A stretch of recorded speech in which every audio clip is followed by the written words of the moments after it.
We've only got an hour to cover 6 decades, so I would also urge you all to do a deeper dive with Howardena, the publication. There are new essays included by Christina Sharp, also by Courtney, Lucy Lippard, and Rosanna McLaughlin, among others. And I just think that it's such an exciting opportunity for us to think, how many artists can we name who are known by one name only? Usually they're musicians.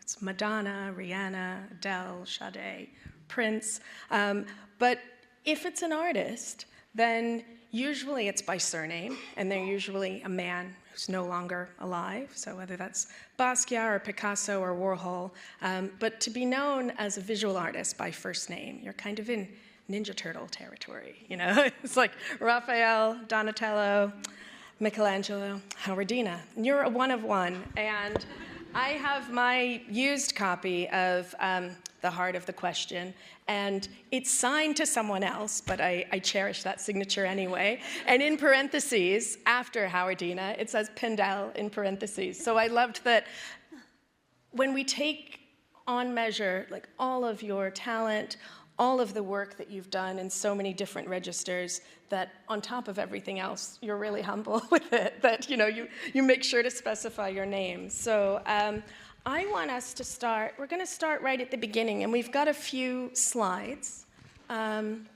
that we will have as an accompaniment, but I really want to leave the floor to you as much as is possible. And in your new publication, you speak a lot about how the circular format is this compact form that is able to bear a lot of tension. But I actually thought that if we start right back in your childhood, I was very fascinated by one of the first places that you encountered a circle, because it really felt to me like it was able to encompass how you managed to think about liquid and solid, color and monochrome, so many of things that we get to experience in this exhibition. And bizarrely, it's like a lardy margarine product that in post-war prepackaged foods, you would basically make your margarine yellow using a thing called a color berry. And that was either a synthetic dye or a natto at best. But I was wondering if we could start there. That might seem like an idiosyncratic start, but I want to start with the circle. Well, I remember grocery shopping with my mother during the war, and you couldn't buy butter. You can only buy what looks like a pillow, a white pillow of lard rather, and there was a small circle filled with yellow coloring, and so you had to squeeze it through the lard to make you think you had butter. And so when I went to the store, I was running around finding the little packets and squeezing all of the little butter buttons. I'm sure that some people were not happy with that. Yeah. Your first performance art. And if we move from there, there's also a more insidious circle, and it's that red circle that you encountered at the root beer stand. Yeah. Can we also talk about that? My parents had gone to visit my mother's sister, and they were in southern Ohio. This was during segregation. And northern Kentucky was right across the border. And my father just said, let's go get some root beer. So we drove across the border, and there was a root beer drive-in. And when he delivered the root beer, we had the same mugs. They were also chilled, but at the bottom there was a circle, I would say, that covered most of the bottom of the mug of cold root beer. And it was red. And I remember asking my father, what is this? What does this mean? And he said, basically, this is segregation, and we are not allowed the same utensils and glassware and dishware that the whites are using. And I was just sort of puzzled by that. And I just maybe kept it in my memory until I finally found an outlet for my outrage. Yeah. But as a child, you don't know enough. So I wouldn't even know what to do about it. Anyway, but it made a big difference because suddenly the circle, when I think of the circle, think of all of the utensils in the United States that had the red circle. And I sometimes look at some of the spray paintings with the circles. It's as if I'm taking those circles off of the utensils and putting them on the canvas. That's exactly where I wanted to start. You actually were training as an artist from the time you were a child. And so you're processing all of these things, thinking about the social implications of geometric form. But you were also taught by a number of artists in the Philadelphia area. And while many people who grew up in Philadelphia know the museum best for what we now think of post-'70s as the Rocky Steps, Yeah. you were actually spending a lot of time in the museum as a child. Well, I looked like an Egyptian mummy. Family friends had gone to see the Egyptian collection, and there was a portrait, encaustic Fayum portrait, on a mummy wrapping, only it was from the neck up. And apparently, Fayum portraits were painted while the person was lucid and healthy. So this was a young woman who may have died in her 80s, but this portrait was of a young person. And so I was rushed to the museum to see this portrait that looked like me. And many, many years later, when I was working on something, I inquired from the museum, just where is this now? And she said we hardly had it, on view for just a short time. And that's kind of amazing, So that got me into the museum surreptitiously or whatever.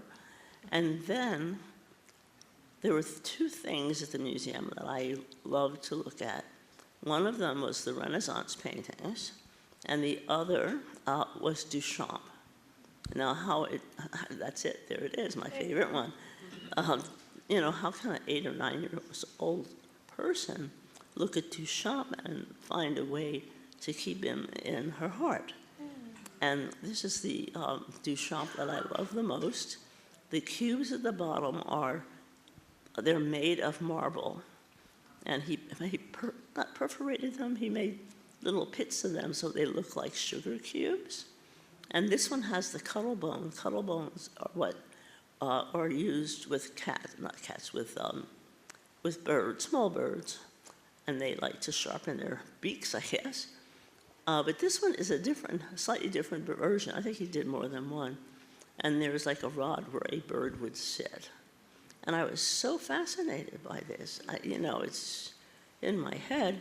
And I also liked the bride strip bare by her bachelors, which was broken. And it looked really great broken. Anyway, So aside from Duchamp, can you tell us who were some of your other early artistic influences, especially those who were less well known? Because again, as you speak about your formative years when America was still segregated and coming out of segregation, you actually had a number of teachers who were African American, but you also had white teachers, and so you were having a number of different influences feeding your artistic curiosity. well, the African American teacher that influenced me, his name, I can't even remember it. Let me see if I can find it. Hang on. Oh, I can't find him. He was the only African American teacher that I had. Cooper, yes, Cooper. And he was interested in landscape. So young black artists would go into the country. He reserved almost like a barn structure. And he was just so generous and so excited about artists. I'm a lousy landscape painter, so I didn't come off too well with him. But there were a number of black artists. I don't know if you know from Philadelphia, John Dowell. He was part of a group that went to him. I would say the teacher that impressed me the most, in fact, when I taught at Stony Brook University for 43 years, would you believe it? And I retired last December. Oh no, I lost my train of thought. Anyway, see? The teacher who impressed you the most? while you were... Yes, thank you. Yeah, I mean, at 82, I am barely batting zero. You're young and going strong. It's fine. I don't know. At Boston U, it turns out that they had a quota of one black student a year. And I was their black student for the year 1965. And I graduated from my school early because they had January classes. So I went to Boston U and took mainly academic classes and then joined the class that came in August, September. There was a wonderful teacher named Walter Murch, and he was so loving and caring and kind and courteous compared to some of the other teachers who had like a real chip on their shoulders. He was fantastic. So when I taught, I tried to use his method of concern, of just being a loving person towards and he would sit down with each student and talk to them. It wasn't a case of, his singling out the white students and ignoring the rest. He was wonderful. Yeah. Wow. And that's something that was not only innate, but there were external forces that he was willing to push back against. So even when one of the other parents of the students was hoping that you'd be invited to leave the course, he made sure that you didn't and that you stayed. My understanding, we had a situation there where one of the white students, a young woman who was friendly, told her parents were wealthy, and she told her father that there was a black student, and so the father came to Boston U and offered to get rid of me by giving them money.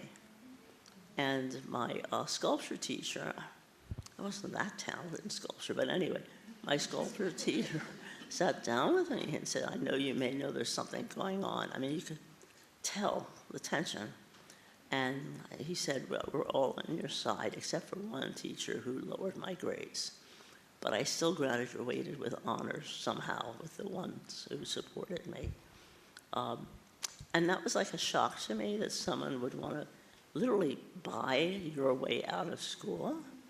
But I would run into other things like that, where I had a best friend, and her parents didn't like her to have a black friend, so she moved her to Rutgers from Boston U. I ran into, this wonderful person from Finland, a graduate student. She was very friendly. I enjoyed her company, and she was living with a white family, and she wanted me to come over for dinner.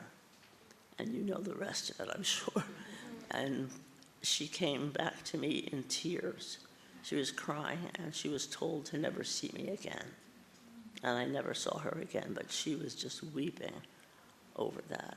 And let's see, what other lovely things that I run into. Well, we can move on to Yale now. So you earned a Yale School of Art and Architecture MFA in 1967. And during your time there, not only did you have contact with abstract expressionist painter Helen Frankenthaler, but you were also taught by Richard Linder, which I think is interesting. I can't really kind of get my head around you being taught by someone who's doing this sort of like erotic figuration. Well, the thing is, he was a visiting critic. Okay. Rather than a teacher teaching us. But with Frankenthaler, we had an interesting experience.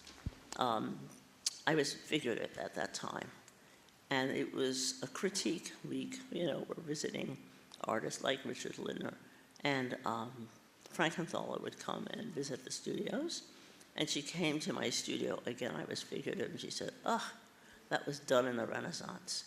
And I thought, wow, that's pretty good. And the other students, she was kind of pushing them off too. So they'd all decided, let's do imitation Frankenthaler paintings. And it turned out that she loved them.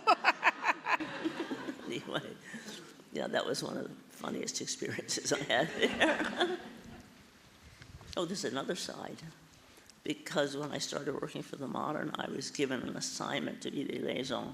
I think it was I've lost, my memory can't remember it all, but between the Modern and the Whitney. And the Modern sent me to meet her to discuss, start a discussion about a show, either in each institution or maybe MoMA. It was just opening conversation. And when she opened the door and saw me, I thought she would faint. She got over it. She had to get over it. But anyway. But I think that's an important journey as well. Unlike most artists, you've also had a very successful career as a curator at the Museum of Modern Art. And you got your start while you were still at Yale in the collection of American decorative arts.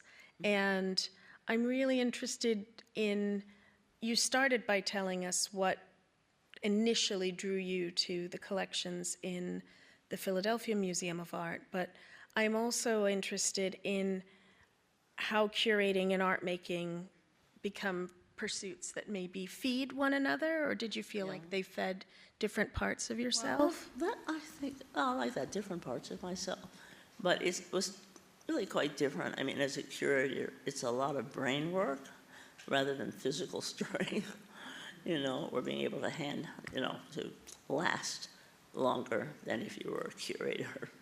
But I enjoyed both because the kind of segregation or racism I ran into in the museum, this is way back in the 60s, late 60s. I would go home to my loft and I painted instead of being asked to go to one of their inside parties, which I wasn't invited to go to. I could use that as work time. So I made that something good out of something bad.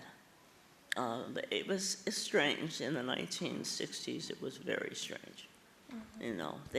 People would do things and not even, like one of the people in one of the departments I had been in, circulating exhibitions and international exhibitions.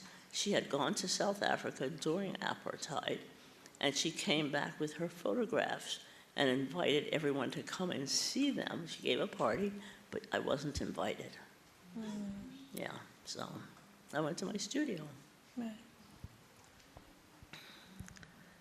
It's very sobering to think about, like, having to, get up and go to work and deal with that every day. So. Well, it's not easy to deal with, but if you're wrapped up in your work, like instead of doing lunch, just having lunch, I would go down into the galleries on the days that the public were not, in the galleries. And it was like having your own public, private, whatever, library, visual library. And I would just wander around and look at the work. And I was very actually moved by what I saw. I loved Redon, for one thing, certainly Duchamp, but it was a more conservative than Duchamp. I could see Seurat, I could see Van Gogh, all of the things I was able to see that, would not normally be of interest to me if I weren't an artist. And one of the other places that I've read was interesting to you and became a source of literal material in the museum was the MoMA framing studio. Oh, yeah. And so I wanted to talk a little bit about the practicalities of you being an artist outside of work, because most of your clothing was home sewn, as I understand it, and you started to incorporate all of those things, whether it's loose threads or hole punched paper or the beveled edges that weren't being used by the framing studio, and that those then became the early grid assemblages, some of which we can see here. And I'm interested in those material choices, particularly in a context where you're having to make choices because money isn't abundant. You're also doing this as an arts worker on a limited income. Well, speaking of money, my salary started at $5,000 a year, full-time, and after a few years, you're given a raise of $5. Now, I was in the group that unionized the museum, which helped to stabilize the salaries, but the poor people who worked at the information desk, after the union had been fighting for them, they got about $15,000 a year. I don't see how people could, live on that. Yeah. What was the other question you had asked? Materially, what you were doing with the remnants of how you were thinking resourcefully about creating your artwork. Okay. It's not like you're going to an art supply store and buying all of these things new, but you're making new vanguard things from what you had to hand. Well, it's interesting because if I had hired a framer to give me the beveled inside of the mat, it would get expensive. But they threw them in the trash. So I went down and spoke with the head of the frame shop. He said, "Oh, sure, take whatever you want, just take it." And so I had this beautiful inside, like this part of the frame, of the mat rather. And it was, I had as much as I wanted, and they were very generous. No one made me feel guilty. And I sometimes say that it was like I took my garbage from the studio and put it with their garbage, and then I would take their garbage and take it home. I like that cycle. So at one point, as you mentioned, that you were working with the national circulating exhibitions. Yes. And that's how you came to know critic and curator Lucy Lippard. Yes. And I think that I could do a very long preamble, but really what I just want to do is talk a little bit about feminism and you being a co-founder of AIR. Well, okay. I was the only person of color in AIR. You can see the picture there. Down at the And we bottom have the names of all of the founding members. And there you are on the lower, well, that's our right. Yeah. Yeah. Well, I mean, it was an issue has been an issue for a while that, and a number of the Asian women artists refer to it as imperial feminism, in that people or women who are not white were not often welcome into feminist circles. Now, AIR had a combination of young artists and older artists, which was a good thing. But after I left, I think Carolyn Martin was a member, and then Ana Mendieta was a member until she died. Or I should say until she was murdered by her husband. But anyhow, the meetings, I don't know, everyone was like, seemed like everyone was desperate to make it, in the group. And I mean, when I moved into New York, white men were the only people being shown, except for a few exceptions. And whenever someone included me in a white male project, for example, the advertiser for the art magazines, a very nice guy, he would send out with each reminder a month a work of art by an artist. And I devised something where I had circles that were numbered, and then he reproduced it, and that came along with the request for the ad. It didn't bother him. The white men went crazy. They were furious that I would be allowed to do that. In fact, I ran into something. I mean, Lee Castelli was a big deal. He would say to me, the famous Howardena Pindell. Anyhow, very friendly. And he asked me to be in a group show that I think was in Holland. Okay. And it was one of my video drawings. And I remember I was told, don't take it to Soho, take it to his Upper East Side gallery, or the East Side of New York if you're a person of color. I'm so used to people saying to me, what do you want? Or what are you doing here? That's the language of the Upper East Side. Or you get in an elevator and a white woman, young woman, wants to get on, she sees you, and then she takes the stairs, or you're in the ladies' room, you walk in and all the women grab their purses. I mean, that was at the Modern. Anyway, what more did I Hasn't changed that much. Hasn't changed all that much, I have to say. What? It hasn't changed all that much. I haven't been in the museum for a long time. But one thing that's changed is the new director of the Modern is fantastic. Christophe. Yes, he is a good soul.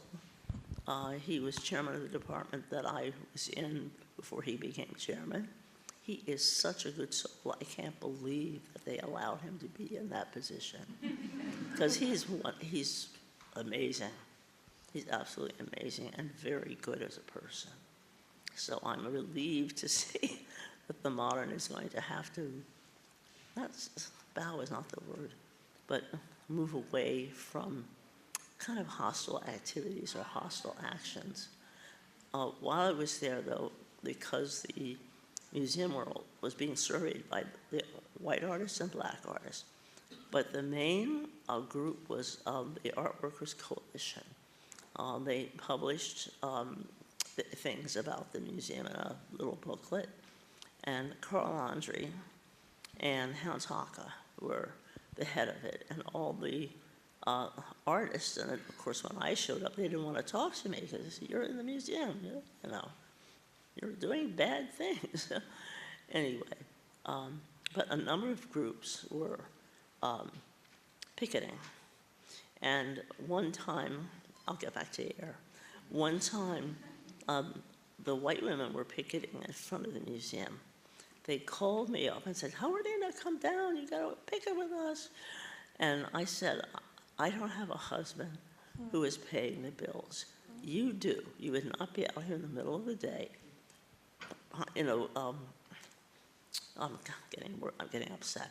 But anyhow, you know, I can't even think of the word for it. But anyway, you're picketing against the museum, and you don't have to worry about your bills. Mm-hmm. If I lost my job, I'd be in big trouble. And they were mad at me. But then when the black women would protest, there was one at the Whitney, the whites never show up.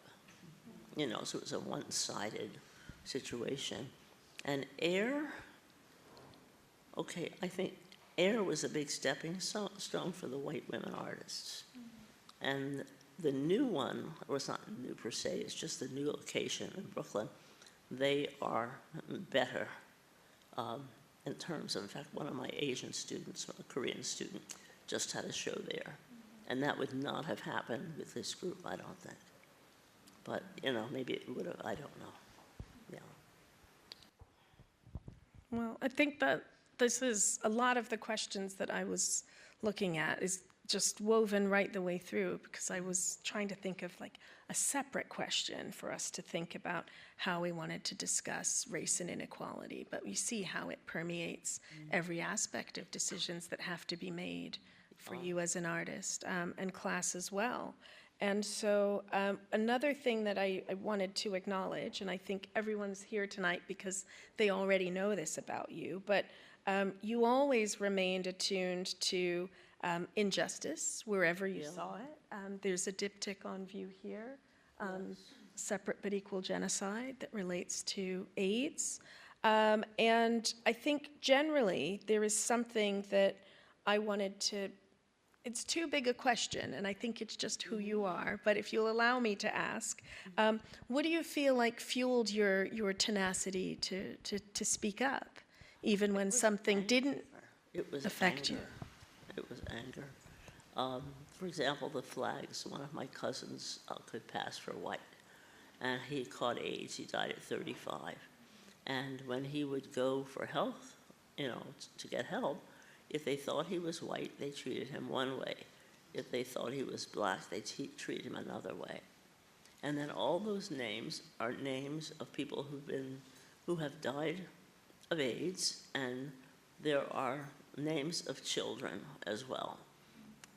I just called the hospitals and asked for the names, just the first name, and they sent me the information of the teenagers. It's a HIPAA violation, but but good for your artwork. Yeah. Wow. Yeah. And actually what really started me doing issue-related work was the car accident. I was a passenger. My department head was driving, and I had just started teaching at Stony Brook. And it was like, you know, you talk about near-death experiences. When I woke up in a black space, no up, no down. I didn't feel fear, and I could see the car on the other side of the road, and it was like I was watching me asking what happened. Yeah, pretty weird. But that started me wanting to do work which was issue-related. The piece that I talk about that makes everyone nervous is called Scapegoat. It's owned by the Studio Museum in Harlem. It's about maybe 12 feet by 9 feet or something. And in it, I just put things that came true. And I'm like 10 years later, they came true. And it kind of made me, I don't do my figurative work anymore because I get too many premonitions. But I found that with a head injury, you can become more sensitive. I guess the biggest premonition and scapegoat is Trump. I have this big fiery face, it's supposed to be a face with this big fiery center with a square mouth, and out of its mouth, lies. I just put text, lies. Then on the lighter side, there's a lion. I am not personally related in any way to a lion.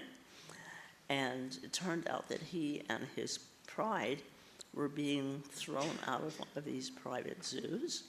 And so one of the organizations was collecting money to ship them to a place in Sandstone, Minnesota. They're actually very good.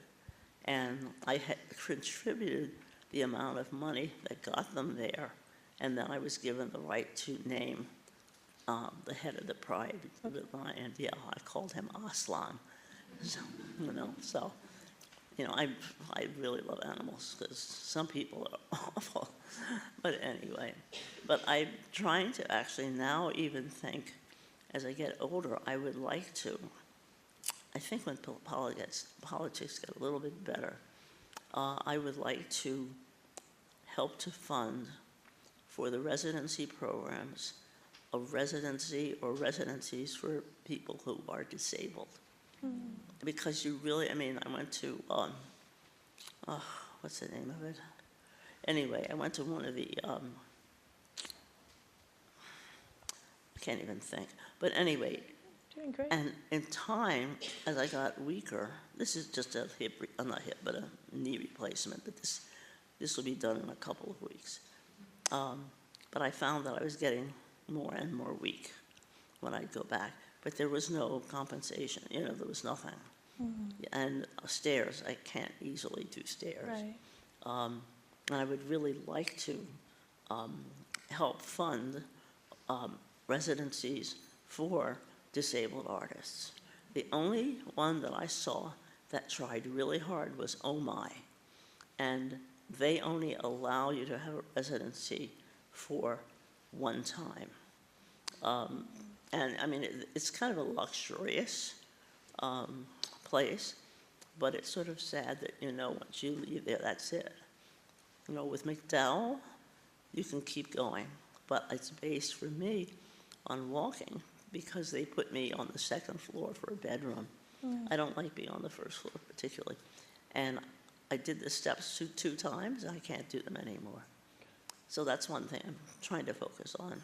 My father died at 98, so don't worry. He did. So, how are we for time? Because I think we're doing okay? Yes, it's 6:15. Okay, good. We've still got more time. So, one of the things that you've said in this amazing book, your writings and paintings. Can you still get copies? No, I don't think so. Yeah. No. Aw. I've had this one a long time. It's the one I try and keep. I know, it looks really good, doesn't it? very nice. I mash up my books too. I really look after this one. But one of the things you say in it is that the goal of your work is to share knowledge. And I've always been struck by the fact that in your process of deconstruction, reconstruction, that again, you find this way to be connected to the wider world, just as you say now, identifying something that really needs to be addressed in Yeah. the context of artist residencies so that they're truly equitable. But I feel like you've also managed to find a way to ensure that there's not any overly, I don't know, how am I trying to put it? Like that you don't overly force a dichotomy between your interest in formalism and that connection to the wider world.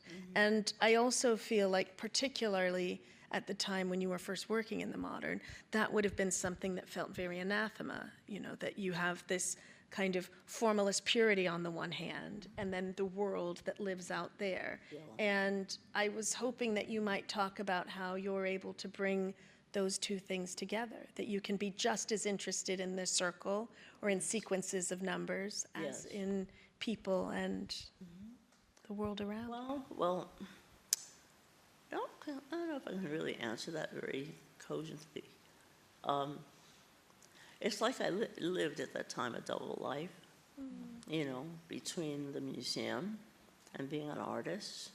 And then I talked to you about how not being invited to some of the parties that were inside.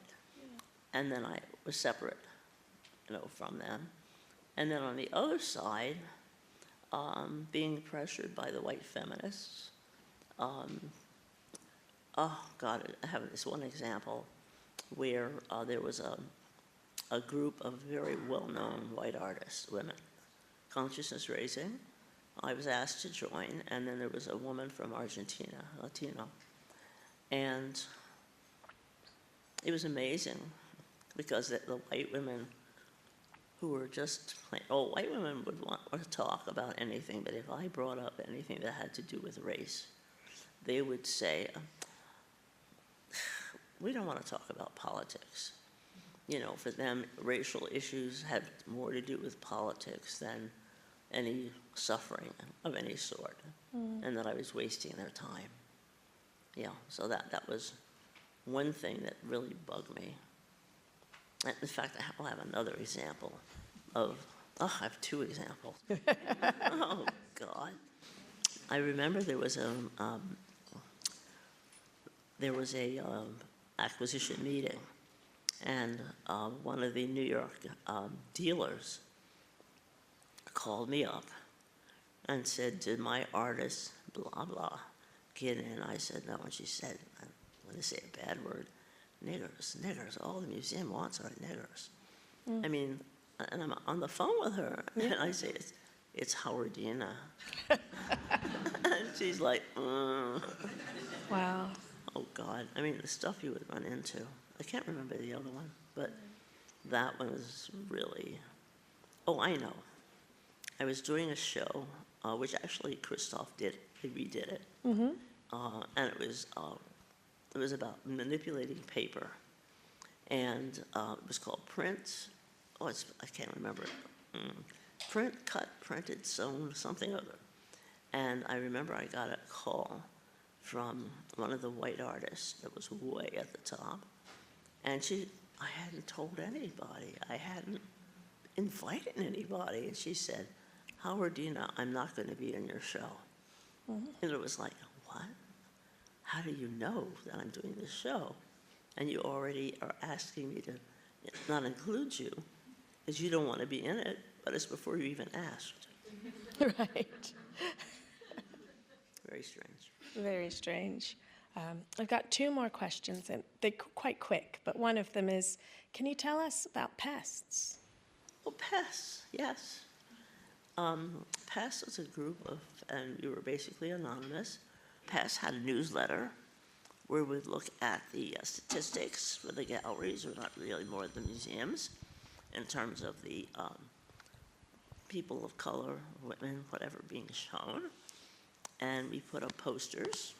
That my favorite one, well, there were two, but my favorite one was a very beautiful place setting.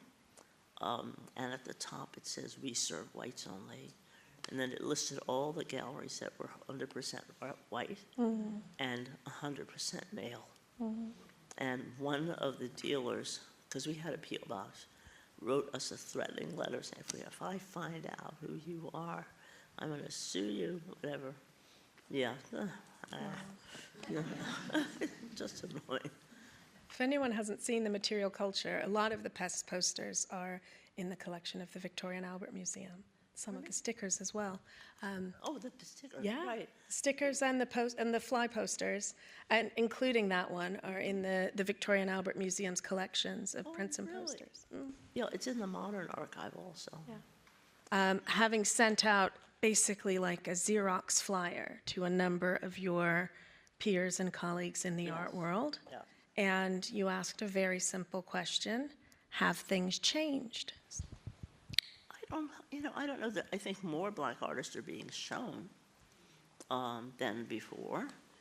But generally, if you were to think like today, how would you answer that question? Have I things think changed? it's better, but it's also worse because you have Trump shutting down the Museum of African American Art and